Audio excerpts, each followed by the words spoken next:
राम राम जी, आपका अपने YouTube channel पे बहुत बहुत स्वागत है। लॉरेंस बिश्नोई इस टाइम ना सिर्फ सोशल मीडिया बल्कि नेशनल मीडिया की अगर कोई क्राइम की कहानी चलती है या न्यूज़ चलती है तो सबसे ऊपर नाम आ रहा है। लॉरेंस बिश्नोई आज जिस पे भी फ़ोन कर देता है तो उसको रंगदारी देनी पड़ती है या फिर उसको सिक्योरिटी मिलती है, डर डर के रहना पड़ता है। लेकिन आज मैं जिस गैंगस्टर की आपको कहानी सुनाने वाला हूँ उस गैंगस्टर का नाम है अमित डागर। अमित डागर ये वो गैंगस्टर है जिसने एक बार लॉरेंस बिश्नोई को फ़ोन करके 5 करोड़ रुपए की रंगदारी मांगी थी। रंगदारी ना देने पर जयपुर की एक कंस्ट्रक्शन कंपनी के अधिकारी को मार दिया था।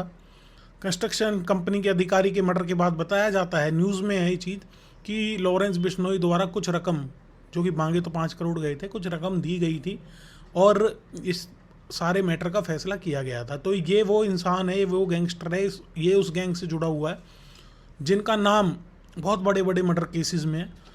चाहे फिर वो संदीप नंगल अंबिया का मर्डर हो, विक्की मिद्दू खेड़ा का मर्डर हो, कहीं ना कहीं हर किसी की मर्डर केस में, अगर वो चाहे देविंदर बम्बिया ग्रुप द्वारा करवाया गया हो या फिर कौशल चौधरी द्वारा करवाया गया हो, उसमें सबसे मेन नाम अगर किसी गैंगस्टर का आता है तो वो है अमित डागर का।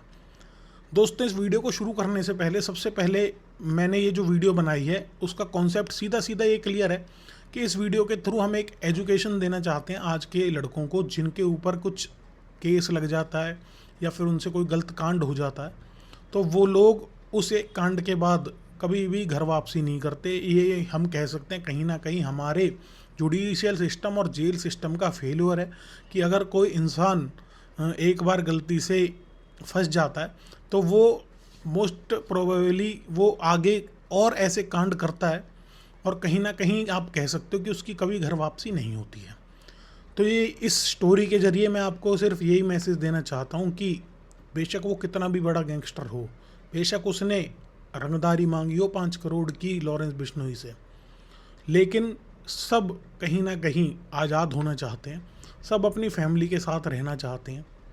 सबको कहीं ना कहीं दिल में ये ठेस होती है कि हम गलत रास्ते पर चल रहे हैं, चाहे फिर वो कितना भी बड़ा गैंगस्टर क्यों ना हो। तो भाई सबसे पहले अपनी फैमिली को देखना है और अपने आप को बचाना इन चीज़ों से, इस घटिया रास्ते पे नहीं जाना है गैंगस्टरी के पे। तो चलिए ज़्यादा देर ना करते हैं, इस वीडियो को शुरू करते हैं। गुड़गांव दिल्ली एनसीआर में बहुत बड़ी गैंग है कौशल चौधरी की। कौशल चौधरी ने अब तक जितने भी कांड कराए हैं उनमें सबसे मेन सरगना या राइट हैंड कह लो या सबसे मेन आदमी है अमित डागर। अमित डागर के ऊपर जब 2018 में अमित डागर को अरेस्ट किया गया था दिल्ली गुड़गांव पुलिस द्वारा, तब भी 7 मर्डर केसेस और 1 लाख रुपए का इनाम था।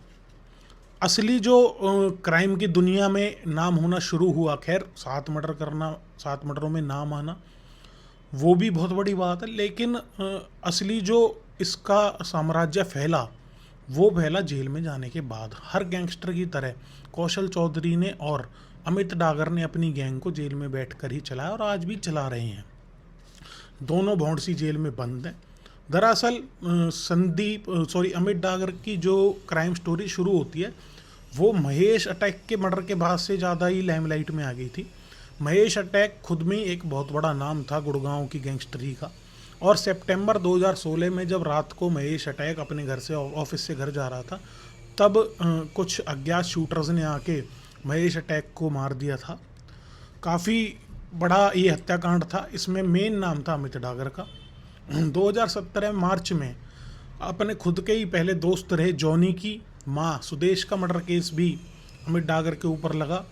मार्च में जब जॉनी के घर कुछ अज्ञात शार्प शूटर्स आए तो उन्होंने जॉनी की माँ को गलती से मार दिया, फिर मार दिया सुदेश को। हालांकि इसमें मेन नाम था अमित डागर का, बट अब अमित डागर और कौशल चौधरी जिनके भी नाम थे सब बरी हो गए हैं क्योंकि जॉनी हॉस्टाइल हो गया है। हॉस्टाइल होना मतलब अपनी गवाही से मुकर गया। पुलिस के सामने उसने बाकायदा नाम लेके गवाही दी थी, लेकिन कोर्ट में जज के सामने जॉनी ने कबूला कि हाँ कुछ अज्ञात शार्प शूटर्स आए थे, मेरी माँ को मारा, लेकिन पहले जिसके नाम मैंने लिए, अक्यूज्ड के जो नाम लिए हैं वो लोग वो नहीं थे, जिसकी वजह से अमित डागर और कौशल चौधरी इस केस में बरी हो गए। इसके बाद सुरेंद्र ग्योंग की वाइफ का हत्याकांड हुआ था मई 2017 में, बड़ा फेमस कांड था ये, उसमें भी अमित डागर का ही मेन नाम था। जुलाई में एक रेवाड़ी में गिरदावर की हत्या हुई थी। प्रॉपर्टी मैटर था, उसमें भी अमित डागर का मेन नाम था।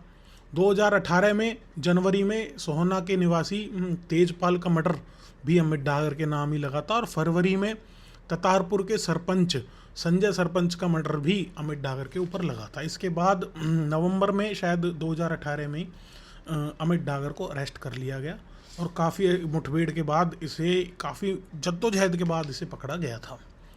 अब जेल में जाने के बाद कौशल चौधरी की गैंग को जेल में बैठकर चलाने वाला इंसान था अमित डागर।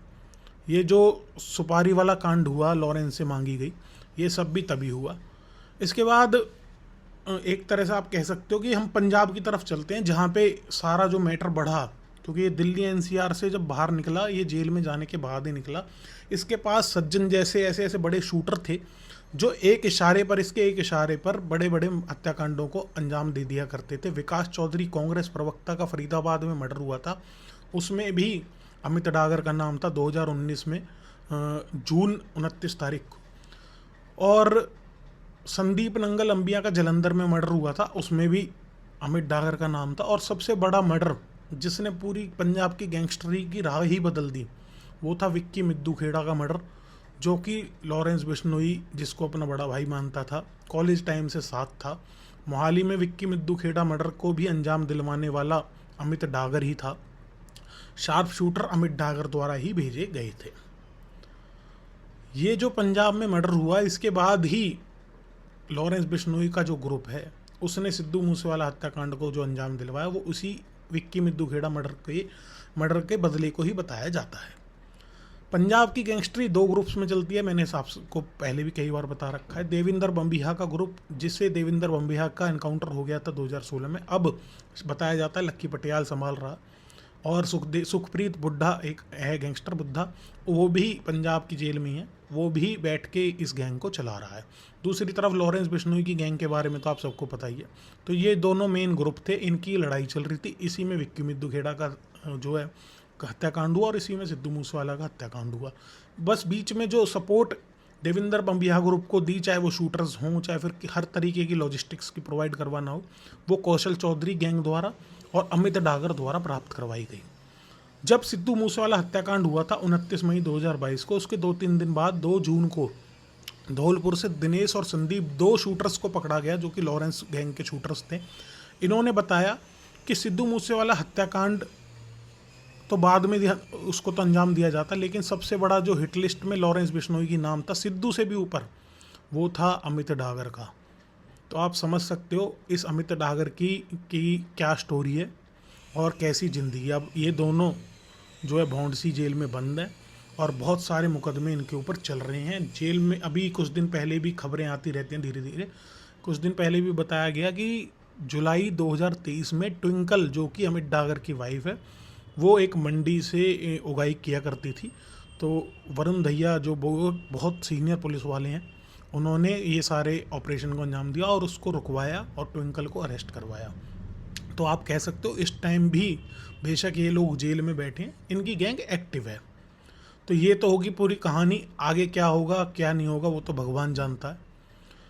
लेकिन इस कहानी का मोरल क्या है कि भाई देखो, गैंगस्टरी अपनी जगह है, मेन तो इनकी ज़िंदगी में क्या है भाई, पैसा सबसे ऊपर रहता है एक गैंगस्टर की ज़िंदगी में। कि भाई मैं तो जेल में हूँ, जेल में भी रहने के लिए इंसान को पैसा चाहिए होता है, अपनी बाहर फैमिली होती है उसको देने के लिए भी पैसा चाहिए होता है। तो ये लोग मांगते हैं एक्सटॉर्शन मनी, जेल में बैठकर ही फ़ोन करते हैं, जेल में बैठकर ही मरवाते हैं लोगों को। पहले भी एक विक्की बत्रा था या विवेक बत्रा था, तांत्रिक नाम था उसका मर्डर भी गुड़गांव में हुआ था, जो उसमें भी कौशल चौधरी और अमित डागर का ही नाम था। उससे 50 लाख रुपए की रंगदारी मांगी गई थी, काफ़ी फेमस वो केस था। तो कहीं ना कहीं सारा खेल है जो वो पैसे का है, पैसे के पीछे ये सारे खेल होते हैं। कोई किसी का भाई नहीं होता, कुछ लोग ही होते हैं जो भाई मानते हैं किसी को गैंगस्टरी में। सब एक दूसरे को पैसे के लिए आदमी प्रोवाइड कराते हैं, हथियार प्रोवाइड कराते हैं, सब चीज़ प्रोवाइड कराते हैं। मोरल ऑफ द स्टोरी यही है कि भाई आप और हम जो ज़िंदगी जी रहे हैं अपने घर पे बैठ के, आप ये वीडियो देख रहे हो, इस वीडियो को लाइक कर रहे हो या किसी के साथ शेयर भी कर रहे हो, ये चीज़ें जितने शांति से अब आप खाना खाओगे रात में बैठ के, कल अपने बच्चों के साथ खेलोगे, अपने माँ बाप का आशीर्वाद लोगे, अपने काम पे जाओगे, पूरी जो है आज़ादी आपके पास है। ये चीज़ें कितना भी बड़ा गैंगस्टर हो, ये लोग इस चीज़ के लिए तरसते हैं। तो भाई अपनी ज़िंदगी पे फोकस करो, ऐसी कहानियाँ सुने करो, सुन के लोगों को भी मैसेज दिया करो। देख लो भाई कितना ही बड़ा गैंगस्टर क्यों ना हो, अब तक भी अपने घर वालों से नहीं मिल पा रहा है। तो यही चीज़ सीखनी है, इसी चीज़ को आगे शेयर करना है। हमेशा गलत को गलत बोलना है, सही को सही बोलना है। अपने माँ बाप की सेवा करनी है, इज्जत करनी है, आशीर्वाद लेना है और अच्छे काम करने हैं। इसी के साथ इस वीडियो को एंड करते हैं। जय हिंद, जय भारत। दीप मलिक एडवोकेट ने सदा सबका सम्मान